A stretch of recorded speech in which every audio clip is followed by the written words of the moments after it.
Hey everybody, Some Gadget Guy here, somegadgetguy.com, and we're going to take a quick look at the Samsung Gear 2 Neo. And I do mean a quick look because we've already done a full first impressions on the regular or the higher end Gear 2, and there's not a lot of difference between this smartwatch and this smartwatch. So really what we're going to be talking about more is what the differences are between these two various gears, and we won't need to spend quite as much time talking through all of those differences. And of course, first off, I want to reiterate how much I love Samsung's packaging, the recycled material, the soy-based inks. It is 100% post-consumer material, and it is 100% recyclable. So that's always a big thumbs up of glory for helping us reduce the amount of waste that goes into our various gadgets, electronics, toys, and glowing rectangles. And now that I've said that, we can get rid of that box because everything that you want to know about what's inside the box is sitting here on the table. There's a watch and there's a charger.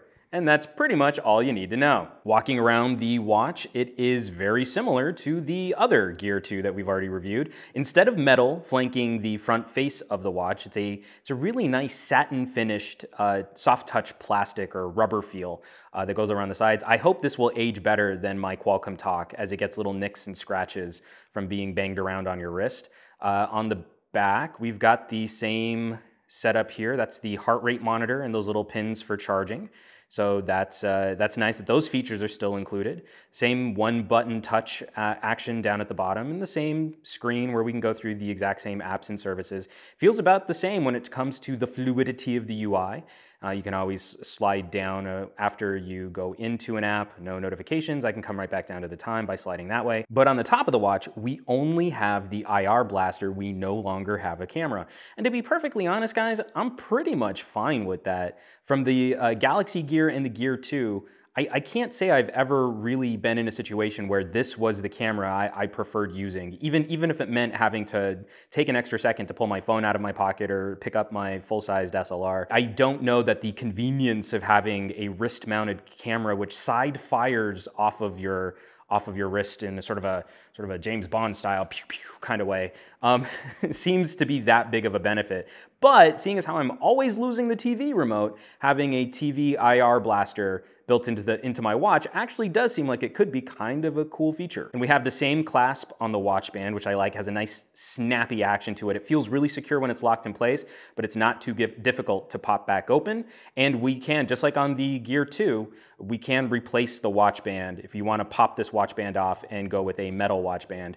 That is allowable now. Now, one of the major differences between these two watches, which I actually found to be a little bit upsetting, is the charge cradle that comes with the Neo. Here, I'm gonna move that over here. It's kind of hard to hold multiple watches while you're trying to demo them on video. So you've got these little pins on the back of the watch. You can flip that around. Oh, I can hit that home. And you snap on this little charge cover or clip-on charge accessory, and then it connects to a micro USB cable. So you can also use this with like portable chargers if you have like some kind of battery. Now, the bummer is, for as similar as these designs are, and someone correct me down in the comments if maybe I'm just doing something wrong, but this charge cradle hasn't been compatible with the Gear 2. So the Gear 2 and the Gear Neo use slightly different charging accessories. See, if I set that down there and I pop this onto the back, it doesn't ever snap on. It never completely clicks into place.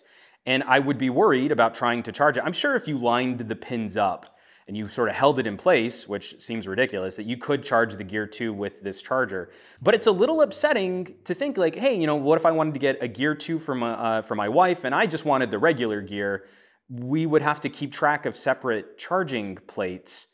And that's really frustrating. I really would hope that a company like Samsung would do a better job of consistency of design, because that also means it's gonna get trickier to make sure that you've got accessories. Maybe you wanna keep a charge plate at work and a charge plate at home, and you've got to manage like, oh, did I buy the right charge plate for the Neo or for the Gear 2 or what's happening there?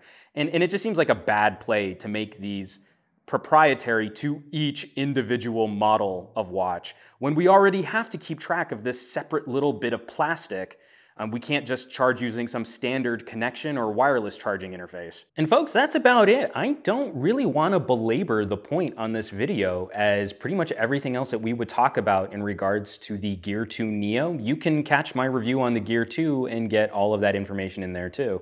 It's the same display, so I've got a test of outdoor readability between the Gear 2 and the Qualcomm Talk. And then we also do some size comparisons between the Gear 2 and the Pebble and the Martian. And so you can get a sense of what this is going to look like on your wrist compared to other smartwatch solutions. So you'll just need to make that purchasing decision for yourself as to whether or not the $100 price difference is worth the metal construction and the camera on the Gear 2 versus the Gear 2 Neo. It's almost exactly the same experience, so at least you have options for what features you might want to have bolted to your wrist. And so that at least I have to say, like, kudos to Samsung for offering up a high-end, a mid-tier, and then in another video, we'll be looking at the Gear Fit for more of you active, outdoor, lifestyle-y kind of people. But it's gonna be a difficult recommendation picking one of these watches over the other, because you just really wanna know what features are gonna be most important to you. As always, folks, thanks so much for watching, sharing, hitting that thumbs up button on my videos, subscribing to my channel, and dropping me all of those great comments and questions down below my videos. I've always appreciated getting into it with you guys, and it makes it so much more fun to share all of this tech goodness with you all fun folks. Thanks so much for watching, and I will catch you all on the next video.